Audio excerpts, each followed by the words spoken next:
प्रभो मंगलमय महाप्रभु ठाकुरे हे बाबा धवलेश्वराय बालालिंग महाप्रभु दीपम यदि परम ब्रह्म दीपम यदि जनार्दन दीपहरतु मे पाप पूजा दीप नमस्तुते बाबा धवलेश्वराय बालालिंग महाप्रभु संसार सुखी रखंतु।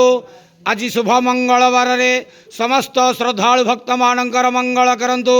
समस्त श्रद्धालु भक्त मान को आश्रीपद करंतु। मनस्कामना पूर्ण करंतु। कर्म क्षेत्र उन्नति करंतु। ग्रहरिष्ठ खंडन करंतु। जगतर मंगल करंतु। विश्वर कल्याण करंतु। आपणकर नाम विख्यात करंतु। सेवकर डाक श्रवण करंतु। समस्त गुआवसा भक्त मानकर मनस्कामना पूर्ण करंतु। जो जो भक्त माने आपण पाखरे मानसिक रखिछंती तंक मानसिक पूर्ण करंतु। बाबा धवलेश्वराय बालालिंगाय नमो नमः। संसार सुखी रखंतु आनंद गवार हरि बोलो। आज शुभ मंगलवार समस्त श्रद्धालु भक्त मानकर मंगल करंतु आनंद गवार हरि बोलो। हर हर महादेव शिव शंभो धवलेश्वराय बालालिंगाय नमो नमः।